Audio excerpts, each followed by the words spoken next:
ሰላም ክቡራትን ክቡራንን ኣቐዲመ ዕዙ ሰላምታ የቕርብ ብምቕጻል እምበኣር ካብታ ናይ ገረሃር ርብታ ጠጠው ኣቢልያ ዝነበርኩ ክቕጽል እየ ኣብቲ ናይ መወዳእታ እንታይ ኢሉና ነይሩ ነቲ ኩነታት ምምሕዳር ናይ ሓበሻ ክሪኣ ከሎ ኣብቲ እዋን እቲ ገረሃርድ እንታይ ኢሉ እቲ ኩነታትና ቅድሚ ገለ ኣማኢት ዓመታት ሲ ኣብታ ዓደቦይ ማለት ኣብ ጀርመን ከምኡውን ኣብ ካልኦት ሃገራት ኤውሮጳ ነዚ ናይ ሕጂ ኣብ ሓበሻ ዘሎ ኣዝዩ ዘመሳስል እዩ ምክንያቱ ገለ ካብቶም ጠቐሶም እንታይ እዮም ኢሉ ክጠቅስ ከሎ እቶም ሹመኛታት ኣዝማዶም ድሕሪ ነጋወት ኣዝማድ ናይቶም ቀረብ ኣዝማድ ናይቶም ነጋውሲ ንሳቶም እውን ካብቲ ህዝቢ እንዳዘረፉ ሃብቲ ይወስዱ ከም ዝነበሩ ስለዚ ኣብ ኤውሮጳ ድማ ከምኡ ልሙድ ከም ዝነበረ ከምዚ ሕጂ ብሓበሻ ንሪኦ ዘለና ኢሉ ሓደ ንኣብነት ካብቶም ዝጠቐሶም ኣብቲ ተራእምኒ መደበሩ ገይሩ ዝርፍ ዝነበረ ዘመድ ናይ ሃፀይ ዮሃንስ ማለት እዩ ብምቕጻል እንታይ ኢሉ ነይሩ እቲ ጽልዋ ናይታ ቤተ ክርስቲያን ከዓ ኣብቲ መንግስትን ኣብቲ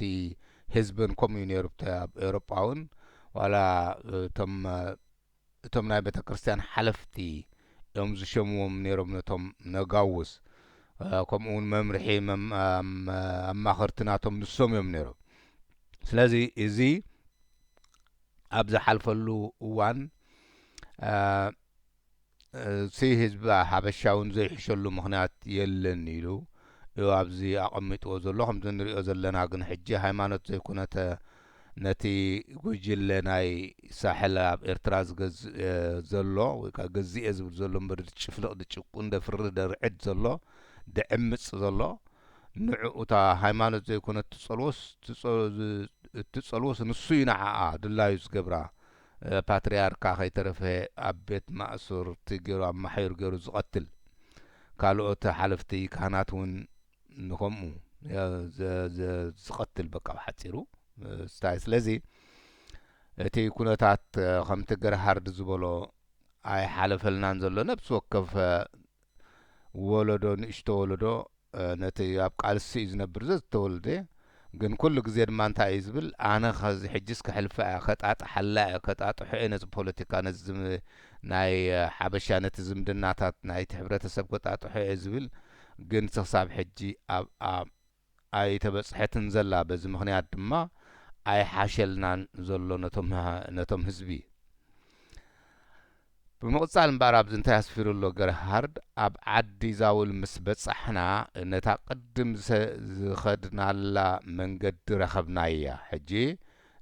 ናብ ሃፀይ ዮሃንስ ክኸይድ ከሎ ብኳዝየን እምባደርሆ ብፃዕ ዘጋ ገይሩ ክኸይድ ከሎ ንዓድዋ ኣብ ዛውል ትበሃል ዓዲ የዕሪፉ ነይሩ እዩ ስለዚ ኣብ ነታ መንገዲ እቲ ኣይፈልጣ ነይሩ እዩ ሕጂ ድማ ንዓዱ ክምለስ ከሎ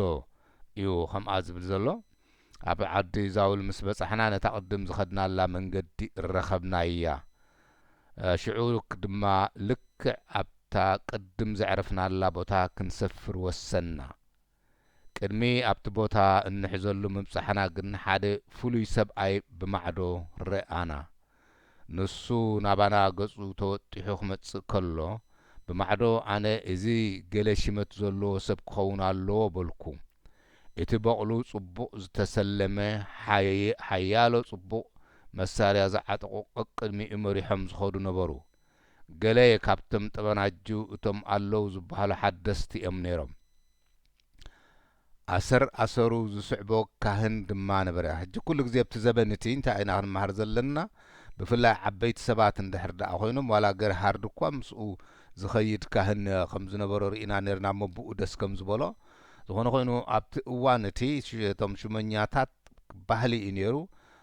እንድሕሪ ሹመኛ ኮንካ ሓደ ካህን ኣብ መንገድኻ ክባርኸካ ድዩ ክጽልየልካ ድዩ ጽቡቕ ክኾነልካ ድዩ ድኸውን መጽናዕቲ ዘድልዮ እዩ ግን ከምኡ ከዓ ክኸውን ዝኽእል ከም ዝመስለኒ ንዓይ ስለዚ እዚ ሰብኣይ ኣማዕድዩ ዝሪኦ ዘሎ ገረሃርድ ወይ ከዓ ምስ ግሩፕኡ ዝሪእዎ ዘለዉ ካህን ደድሕሪኡ ካብ ሃለወ ሓደ ሽሞኛ ክኸውን ኣለዎ ወይ ከዓ መዓርግ ዘለዎ ክኸውን ኣለዎ ኢሉ ዘገምተካ እዩ ማለት እዩ ኣሰሩ ዝስዕቦ ካህን ድማ ነበረ ኢሉ ብዙሓት ነገራት ገሊኦም ኣብ ኣባቕል ዝተጻዕኑ ገሊኦም ድማ ሰባት ዝተሰከምዎም ኣንስቲ ኣብ ዓታሩ ሜስ ዝተሰከማ ስለዚ ሓደ ሽሞኛ ክኸይድ ከሎስ ከምኡ ዝኣመሰለ ዘዕጅብዎ ከም ዝነበሩ ዋላ እቲ ዝብላዕ ዝስተ ንዕኡ ዝኸውን እውን ተሰኪሞም ዝኸዱ ጉጅለ ከም ዝነበሩ እዩ ዘረዳእካ ኣብዚ ኮይኑ ዝስማዓን ዘሎ ሰብኡ ድማ ኣብ መሶባት እንጌራ ዝተሰከሙ ሓደ መንእሰይ ድማ ሓንቲ ዋንጫ ካብ ቅርኒ ዝተሰርሐት ንመስተይ መስ እትኸውን ሓደ ካልእ ድማ ዋንጫታት ኣብ ውሽጢ ሓደ ጽቡቕ ለቆታ ዝተሰከመ ነበሩ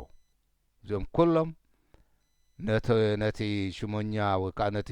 ኣብ ማዕዲና ዝረኣናዮ ክቡር ሰብኣይ ዘድልዩ ተሰኪሞም ዝኸዱ እዮም ማለት እዩ ድሓር ሓንቲ ጽቡቕ ልብሲ ዝለበሰት ዝተጠልፈ ስረ ዝነበራ ሰበይቲ መጸት እዚኣ ጽቡቕ ዝሕብሩ ሃሪ ነጸላ ዝተጐልበበት ብኣንስቲ ተኸቢባ ነበረት ንሳ ነዚ ዝተጠቕሰ ሰብኣይ ወይ በዓልቲ ቤቱ ወይ ጓሉ ክትከውን ኣለዋ ብዙሓት ሕላሳትን ሴፋትን ናይ ቀደም ካብ ብሩር ዝተሰርሑ ዋልታታትን ዝዓጠቑ ድማ ጸኒሖም ነቶም ዝተጠቕሱ ዓጀብቲ ናይቲ ሰብኣይ ተሓወስዎም ካልኦት ድማ ሕጂ ዕጡቓት ዓሻክር ማለት እዩ ወይ ከዓ ዓቆይቶት ይበሃል ብትግርኛ ስለዚ ዕጡቓት ድማ ተሓውሾሞም እዩ ዝብሎ ዘሎ እዚ ክቡር ሰብኣይ እዚ ቀሊል ልብሲ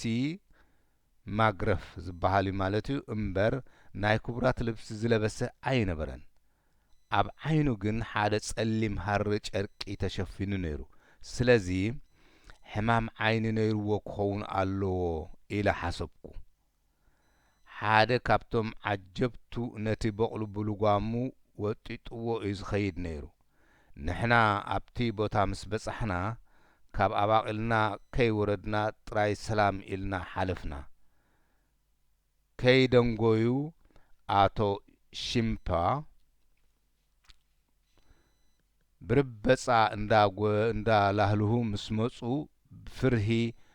ኣብ በቕሎም ተወጢሖም ብብዙሕ ፍርሂ እንዳበሉ ምስ ብዙሕ ፍርሂ ኣብ በቕሎም ተወጢሖም ናባይ መጹ ሓደ ክቡር ሰብኣይ ዶ ኣይተጓነፈኩምን እዩ ኢሎም ድማ ሓተቱኒ ቁርብ ትንፋስ ርኽብ ምስ ኣበሉ ኣነ ድማ ረኺቡኒ እምበር ረኣይዎም እንዶ እቶም ናይ መጨረሻ ተኸተልቱ በቲ ጎቦ ይኽወሉ ኣለዉ ኢለ መለስኩሉ ንሱ ድማ ንስኹም ኣይትፈልጥዎምን ኢኹም ሓደ ካብቶም ተኸተልቱ ንዓይ ብዘይ ምልላዩ ዓብይ ጉዳይ ዕድል እዩ ነዚ እኳ ክርኢ ኣይክእልን እዩ ዕውር እዩ ንሱ እኳ ክርኢ ኣይክእልን እዩ ዕውር እዩ በሉ ኣቶ ሽምፓ መን ዕውር ኢለ ሓተትኩ ኣነ ድማ ንሶም ድማ እቲ ሽሞኛ ኣይፈለጥኩምን እምበር ንሱ እኮ ሰብኣይ ሓብተ እዩ ነይሩ እንተበልኩ እዩ ዝያዳ ተሓቂ ንሱ ደጊያት ኣባ ከሲ ወይ ከዓ ከይሲ ደጊያት እዩ ዝበሃል በለኒ ኣቶ ሸምፒር ካብቲ ዝነበሮም ናይ ፍርሂ መንፈስ ህድእ ምስ በሉ ከምዚ ዝስዕብ ገለጹለይ ንስኹም ኣቦይ ከም ምክትል ውበ ኮይኑ ኣብ እንትጮ ንነዊሕ ግዜ ከም ዝነበረ ትፈልጡ ኢኹም ኣቦይ ኣብኡ ከሎ ንክፍትኖ ድንሽ ዘሪኡስ ብዙሕ ፈርዩሉ እዩ ስለዚ ብኸምዚ እቲ ድንሽ ድማ ናብ ሓበሻ ኣትዩ ክኸውን ዝኽእል ስለዚ መን እዩ ናብቲ ከባቢ እምበኣር ድንሽ ኣትዩ ዝኸውን ካብ ኤሮጳ ካብ ላታይን ኣሜሪካ እዮም ኣምፅኦሞ ናብ ሓበሻ ድማ እምበኣር በዓል ኣቶ ሽምፓ እዮም ኣምፅኦሞ ማለት እዩ ከምኡ ይኸውን ዝኽእል እዚ ናይ ድንሽ ምዝራእ ነቦይ ቁርብ ዝድግፎ እንተዝረክብ ሓደ ኣብ መላእ ሃገር ሓበሻ ምተዘርግሐ ነይሩ ቴድሮስ ነቦይ ከም ኣማኻሪ ውበ ዝነበረሉ ቦታ ኣልጊስዎ እዩ ቴድሮስ ኣቦይ ካብቲ ከም ኣማኻሪ ውበ ዝነበረሉ ቦታ ኣልጊስዎ እዩ ስለዚ እምበኣር ሽምፐር ኣብ ማኻር ውበ እዮም እዩ ነይሩ ማለት እዩ እቲ ከምኡ ዘግበሮ ምኽንያት ከዓ ብስራሕ ኣቦይ ዘይዕጉብ ኮይኑ ዘይኮነስ ንሱ ነቦይ ኣብ ጥቕኡ ክህልወሉ ስለ ዝደለየ እዩ ስለዚ እምበኣር ሃፀይ ቴድሮስ ንውበ ምስ ሰዓርዎ እንታይ ሽሙ ቢሎም ማለት እዩ ናብኦም ወሲዶሞ ንሽምፐር ናብኦም ወሲዶሞ ማለት እዩ ወለደይን ኣሕዋተይን ኣነን ድማ ኣብቲ መንግስቲ እንግሊዝ ብሰራዊታ ንመቕደላ ዝወረረትሉ እዋን ኣብኡ ነርና ኢና ስለዚ እምበኣር እዚ ወዲ ሽምፐር እውን ኣብቲ ምስ ቴድሮስ ኣብ መቕደላ ብእንግሊዝ ክውረሩ ከለዉ ኣብኡ ነይሩ እዩ ገርሃርድ ድማ ኣብኡ ነይሩ እዩ ማለት ስለዚ ይፋለጡ ነይሮም ክኾኑ ክእሉ እዮም ኣብቲ እዋንቲ ንስኹም ንሓብተይ ርኢኹማ ነርኩም ኢኹም ብለሎ ንሳ ኣዝያ ጽብቕቲ መንእሰይ ጓል 15 ዓመት እያ ነይራ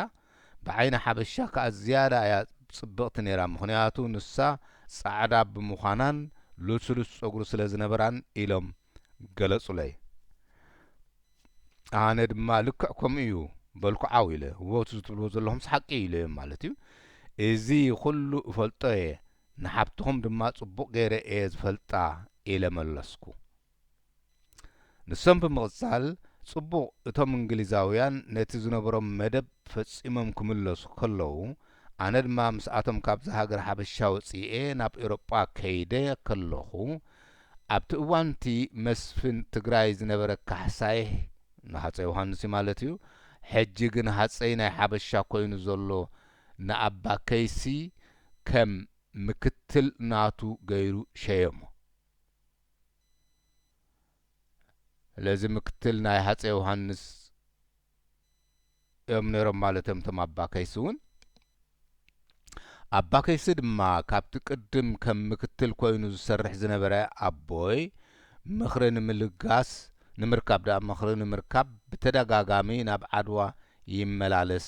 ነበረ ለዚ ካብ ኣቦይሲ ምኽሪ ደልዩ ይመላለስ ነይሩ ዝባ ከይሲ ነታ ሓብቱ ዝተመርዓው ማለት እዩ በዚ ድማ ኣብ መንጎ ኣቦይን ንሱን ሓደ ዓይነት ዕርክነት ተፈጥረ ኣባ ከይሲ ድማ ኣብ ምዝራእ ድንሽ ተገዳስነት ነይርዎ እዩ ኣብቲ ብተደጋጋሚ ዝገብሮ ዝነበረ ምብጻሕ ንሓብተይ ምስ ረኣየ ሓደ እዋን ብፍቕሪ ኣዝዩ ተመሲጡ ክኸውን ኣለዎ ሓደ እዋን ከም ቀደሙ ናብ ዓድዋ መጸ ካብ ገለ ሰባት ዝረኸቦ ክሻም ሙሉእ ድንሽ ከዓ ንኣቦይ ኣምጽኣሉ ግን ሽዑ ድማ ዝሕግዝዎ ሰባት ሒዙ መጺኡ ንሓብተይ ኡይ ከይትብል ኣፋ ጨርቂ ወቲፎም ኣብ ፈረስ ሰቂሎም ዘረፍዋ ስለዚ ነታ ጻዕዳ ቆልዓ ኣብ ኣፋ ስታይ ኡይ ከይትብል ገርካ ከምዚ ናይ ዓድና ይግበር ዝበሃል ናይ ዘረፋ ከምኡ ገሮም ዘሪፎማ ማለት እዩ ነታ ቆልዓ ጓል 15 ጀርመናዊት እያ ትኸውን ኤውሮጳዊት ዘሪፉ ወሲድዋ ምስዕሩ ኮይኑ ከይሲ ኣቦይ ነዚ ክሰምዕ ከሎ ንሱ ምስ ሓብተይ ማለት ኣቶ ከይሲ ምስ ሓብተይ ድሮ ኣርሒቑ ኣብ ክርከበሉ ዘይኽእል ቦታ እዩ በፂሑ ነይሩ ብምቕጻል ኣቶ ሽምፓ እቲ ሽዑ ኣብ ስድራና ዝነበረ ዓቕሊ ጽበትን ሸበድበንን እንታይ ይመስል ከም ዝነበረ ኣይትስሕትዎን ኢኹም ኢሉ ዝሓቶ ዘሎ ንዑ ተኸታቲልካ ከተርክቦ ስለ ዘይትኽእል ዘይሕሰብ እዩ ከርክቦ ኢልካስ ዘይሕሰብ እዩ ነይሩ ዋላ እውን እቲ ኣመሓዳሪ ይኹን ህዝቢ ዓድዋ ኣብ ጎንና እንተደገፈና ዝግበር ፍጹም ኣይነበራን ኣብቲ እዋንቲ መስፍን ካሕሳይ ኣብ ሓማሴን እዩ ነይሩ ሰምዖ ደለኹም መስፍን ካሕሳይ ኣብቲ ሓደ ክፋል እሱ ዘመሓድሮ ዓዱ ሃገሩ አንቱም ተጋሩ ኤርትራስ ትግራይ አይነበረትን እትብሉ ምሁራትኩም ዲኹም ንምሁራትና ልኩም ተአምኑ አበይ ነሩ ካሕሳይ ኣብ ሓማሴ ነሩ እንታ ክብር ከመሓድር ክከላኸል ቦት ኩነታት ክፈልጥ ብሰሜን ግብጽ ኸይመጽዎ ከጽንዕ ክርኢ አድላይ ተኾይኑ ድማ ልክዕ ከምቲ ዘበን ትነበረ ናይቲ ህዝብናተ ዝብሎ ድማ ልክዕ ብቀረጽ ስለ ዘይነበረ እንታይ ዘሪፍካ ምውሳድ እዩ ነይሩ ይዝርፉን ልክዕ ከም ኩሎም ከምቲ ዝበሎ እዙውን ኣብ ኤሮጳ ከምኡ እዩ ነይሩ ባና እውን ቅድሚ ገለ ኣማኢት ዓመታት ዝበሎ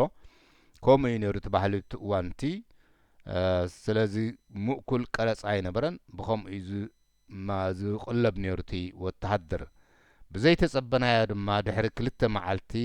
ኣባ ከይሲ ምስ ሓብተይ ብሕጊ ቤተ ክርስቲያን ተመርዒዩ ዝብል ወሬ ተሰምዐ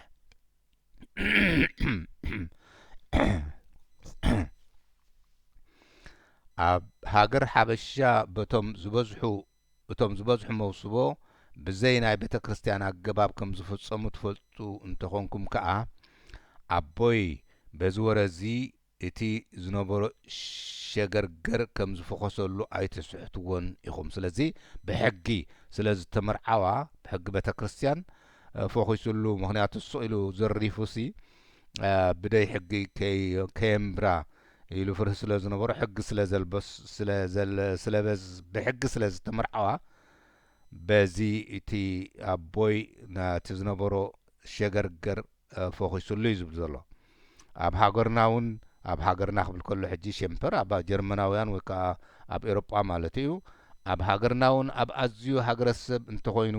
ብሕጊ መንግስቲ ዝግበር መርዓ የለን ጥራይ ብፍቃድ ናይቶም ዝፋተው እምበር ኣባ ከይሲ ከዓ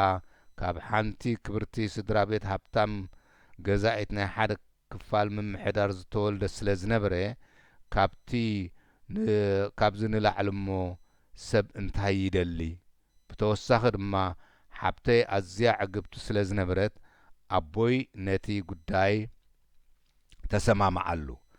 ምትዕራቕ ድማ ተገብረ ስለዚ እምበኣር ተዓራሪቖም ነዊሕ ከይጸንሐ ግን ኣባ ከይሲ ፈለለ ካብ ምቁፅጻር መንግስቲ ወፂኡ ማለት እዩ እሞ ተታሕዘ ግን ብመስፍን ካሕሳይ ይቕረ ተገብረሉ ሕጂ ኩሉ ግዜ እንታይ ኢና ነርና ሃፀይ ዮሃንስ ብምውድዳር ክሳብ ሕጂ ካብ ዘለና ሓበሬታ ወይ ከዓ ካብቶም ካልኦት ነጋውስ ወይ ከዓ ሃፀያት እቶም ፍትሐኛ ከማዛዝኑ ዝደልዩ ዋላ እኳ አንጻሮም ምስ ግብፃውያን ምስቶም እስላም ኮይኖም ዝተዋግኡ በቃ ከም ገጋ ከተጋጊኹም ኢኹም ኢሎም ጥራሕቲ ሃይማኖቶም ቂር ኣቢሎም ኣብ ጎኖም ዝገብሩ ዝነበሩ እዮም ስለዚ ሓደ ድማ እንህለብዚ ግን ንሃፀይ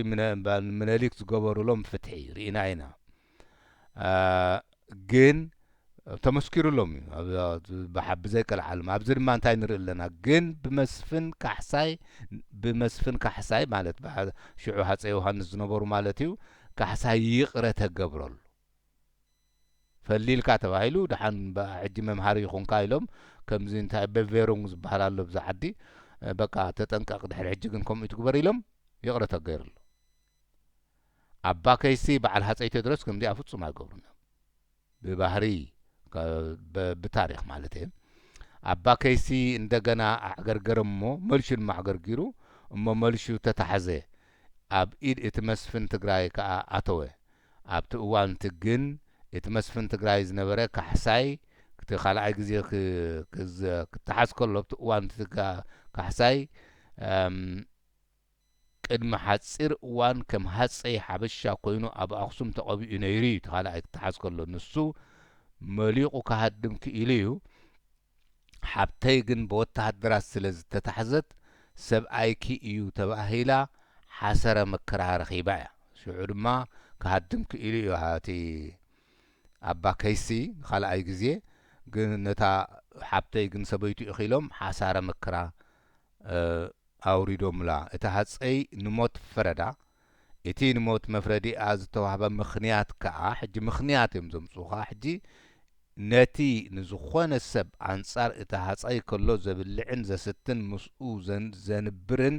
ብሞት ክቕፃዕ ኣለዎ ሕጂ ብሕጊ እዮም እምበኣር ማለት እዩ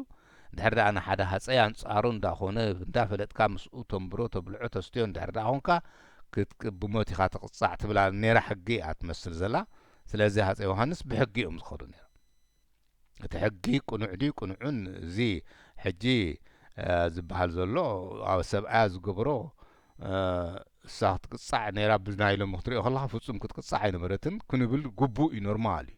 مالس جبو ناي بحق حقي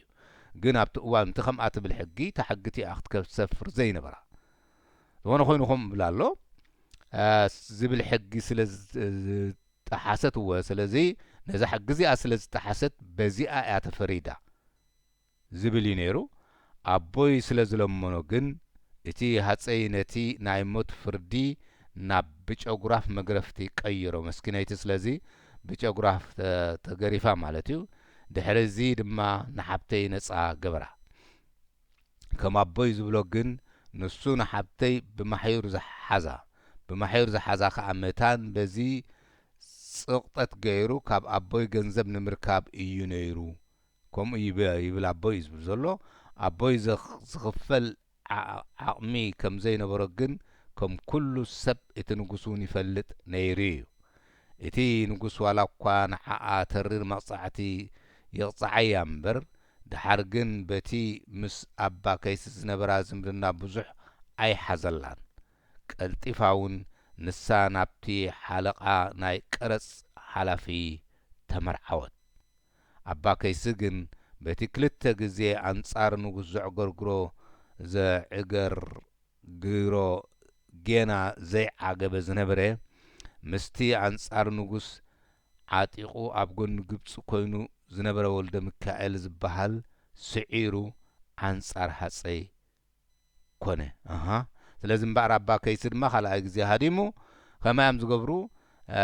بزي أخاب مسلم كوين زواجا نرمنو كم جبو هايمانوتو يغير انديو هم سلام كون كأحد غير تقول نجزيون كيرهم نيرهم خنو عدنا زخنا غوينو جن زباكا يصير مام بعر مستي أنصار هاتسي وهانس كلتي أم أنصار يو هاتسي وهانس كوينهم أوجن جبسي أبغون نجن سخينه أبغون جبس خينهم أنصار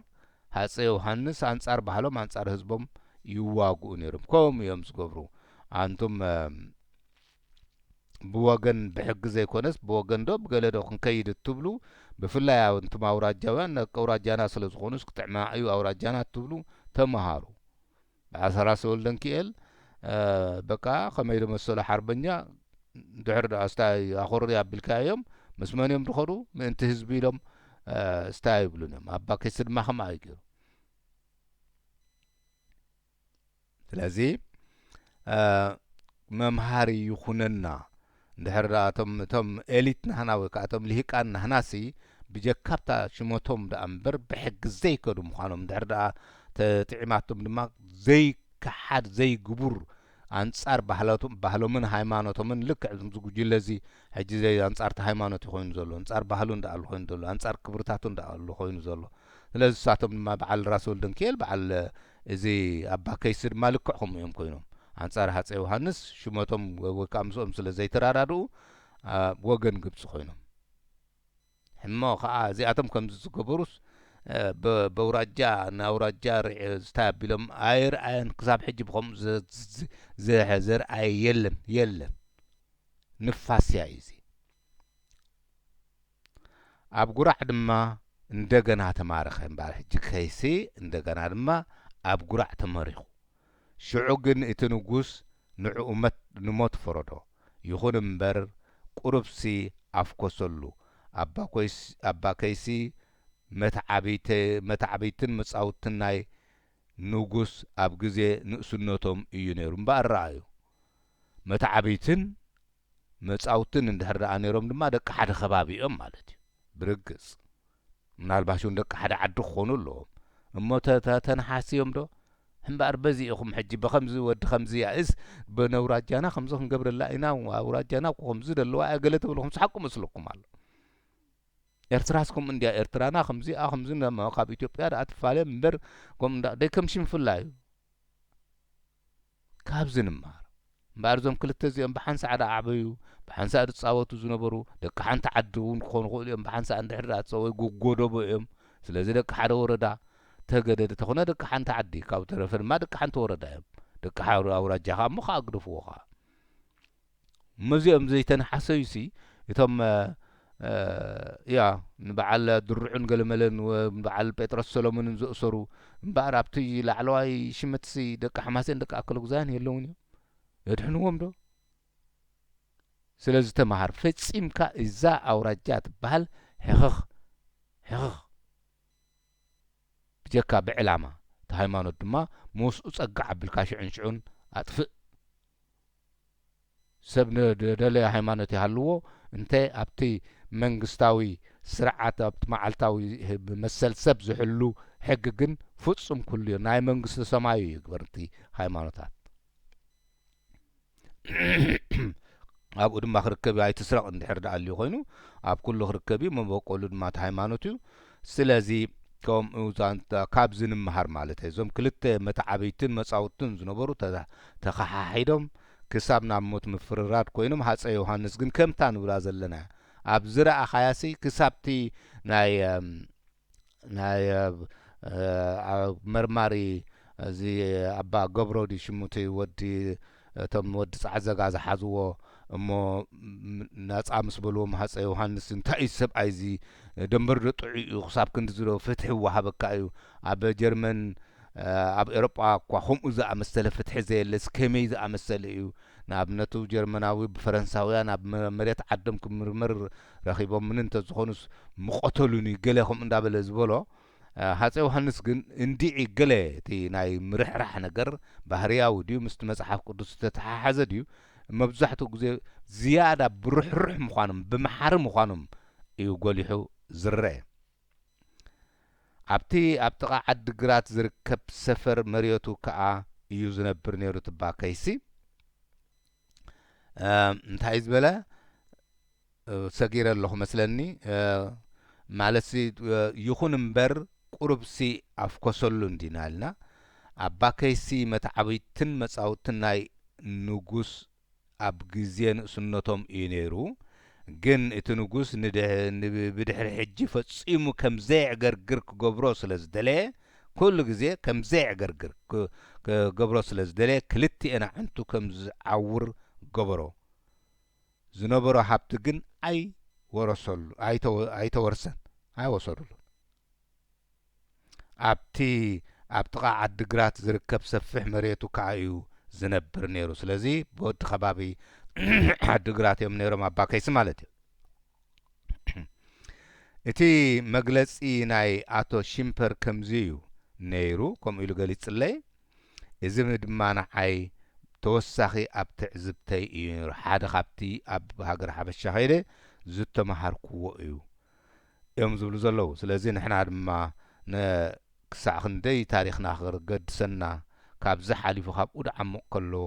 ስለምንታይ ታሪኽና ዘይንፈልጥ ስለምንታይ መጻሕፍቲ ዘይንነብብ ብዛዕባ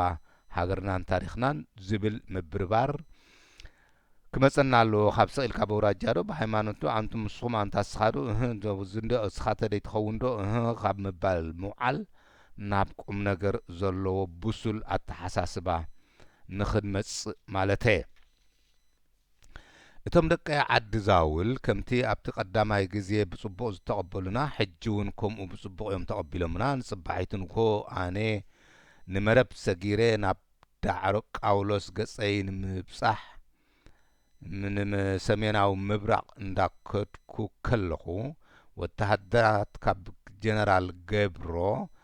ንዓይ ንምስናይ ኢሎም ንሱ ዝለኣኹም ተጓነፉኒ ጀነራል ገብሮ ርኢናዮም ኣለና እቶም ምክትል ናይ ሃፀይ ናይ ራስ ኣሉላ ዝነበሩ እዮም ጀነራል ብላታ ገብሮ ኣብዚ ድማ ክትሪእዎ ዘለኹም እምበኣር ንርአዮ እሞ ራስ ወልደን ኪኤል አንጻር ጋብሮ እዚ ምክትል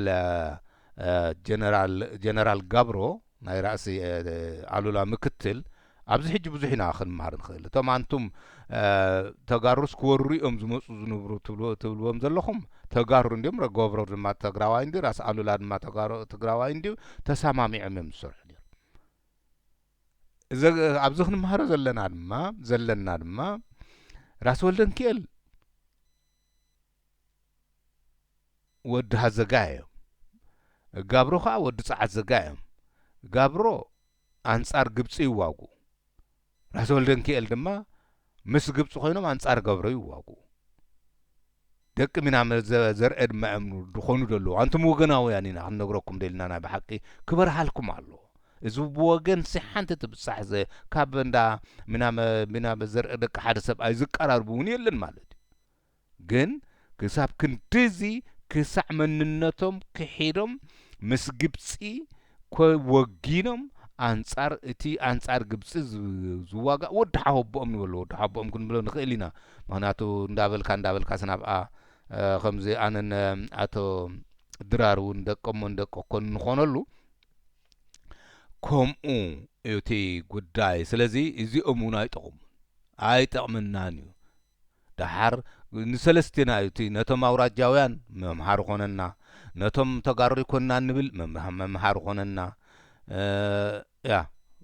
በውራጃ ምልክት ምኽንያት ሓንቲ ረብሓ ከም ዘይትመጽእ ካልእ ድማ በሻሓት ዝርከብ ብኸምኡ ኣብ ዓለም ረብሓ ተረኺቡ ኣይፈልጥን እዩ ቃል በቃላ ብረብሓ በውራጃ ብሕጊ ዳ እምበር በውራጃ ምኽንያት ወደ ውራጃ ስለ ዘመሓደራ ኢላ ንነዊሕ ትኸይድ ረብሓ የላ ብሃይማኖት እውን ከምኡ ነዚ እንታይ ደኣ ብሕጊ ስለምንታይ እዮም ዞም ኤውሮጳውያን ግዲ ዞም ንእሽቶ ኮንቲነንት ኩሉ ሰብ ናብዚኣ ክመጽእ ዘሎ ወዲ ሓወቦይ ወዲ ውራጃይ ወዲ ሃይማኖተይ ስለ ዝብሉ እዮም ካብኡ ኣልጊሶም መሰል ሰብ ስለ ዝብሉ እዮም ስለዚ መሰል ሰብ ንበል መሰል ኤርትራዊ ብውሕዱ ስለዚ እምበኣር እንታይ ዘሎ እቶም ጀነራል ብላታ ገብሮ ጀነራል ጋብሮ ዳ ጀነራል ጋብሮ ሽዑ ሰዲዶምሉ ንገርሃርድ ወታደራት ዘሰነይዎ እንታይ ዝብል ዘሎ ጀነራል ብላታ ገብሮ ኣብዚ እዋንቲ ምክትል ኣመሓዳሪ ናይቲ ገዛኢ ሓማስየን እዩ ኮይኑ ነይሩ እቲ ሓለቓ ናይቶም ዝተጓነፉን ወታደራት ድማ ብላታ ጋብሮ መታን ምስኡ ክትሰፍር ንዓኻ ዝኸውን ቴንዳ ኣዳልዩ ኣሎ በለኒ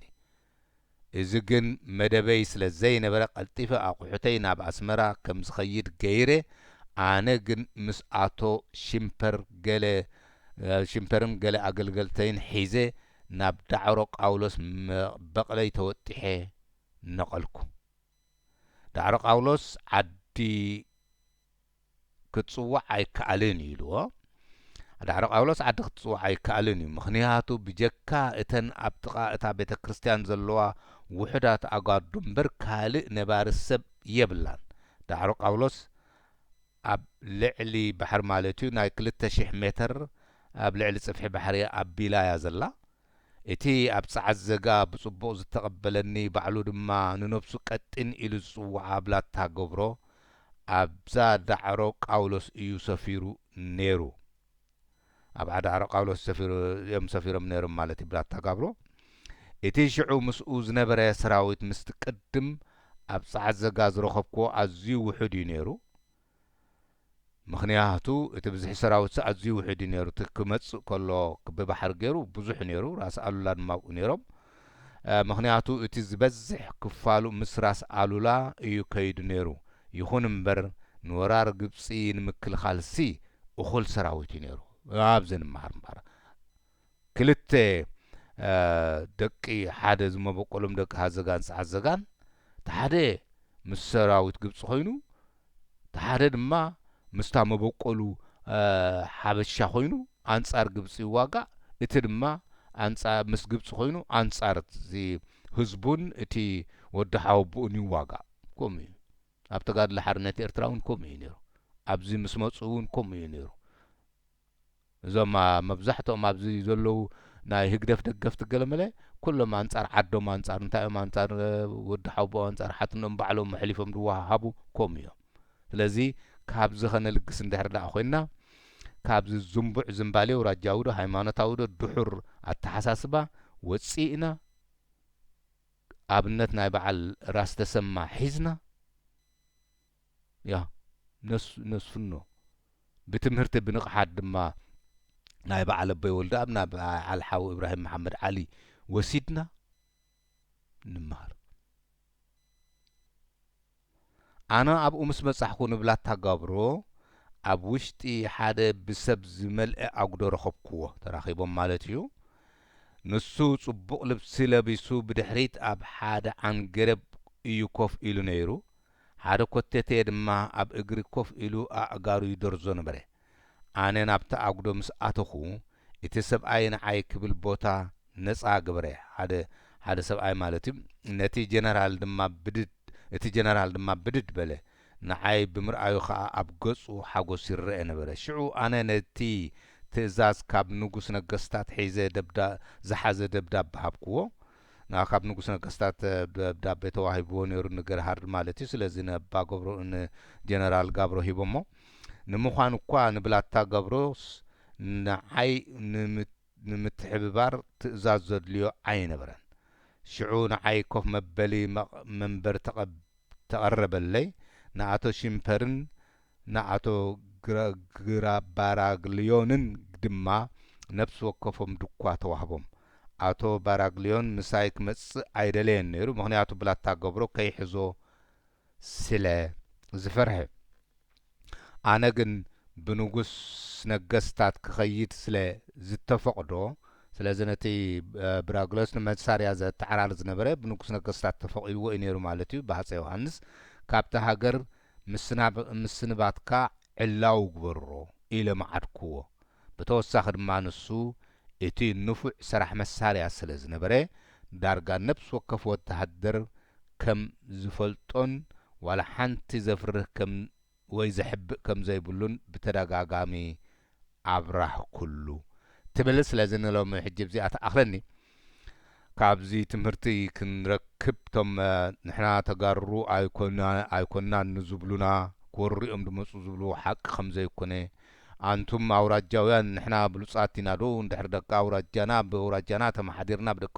አውራጃና ክሓልፈላ እትብሉ እነመልኩም ራስ ወልደኪ ግን ብላታ ጋብሮን ደቂ ሓውቦታት ደቂ ሃዘጋን ጻዕት ዘጋን እዮም ካሓደ ሰብኣይ እዮም ተማሃሩ በሃይማኖት ወዲ ሃይማኖት እትብሉ ድማ ልክዕኹም ዝኣመሰለ ብዙሕ ትምህርቲ ኣብ መላእ ዓለም ዘለዋ በሃይማኖት ዝኸይድ ዝኾይኑ በመስልምና ዝመሓደራ ሰላም ኣለዎን ኣይፈልጥን እዩ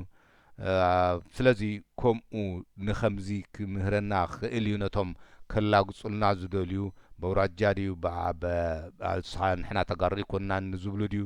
ድማ ነቲ ስነ ልቦናናሲ ኣስፍሕ ከብሎ ይኽእል እዩ ግን ብዝተኻለኩም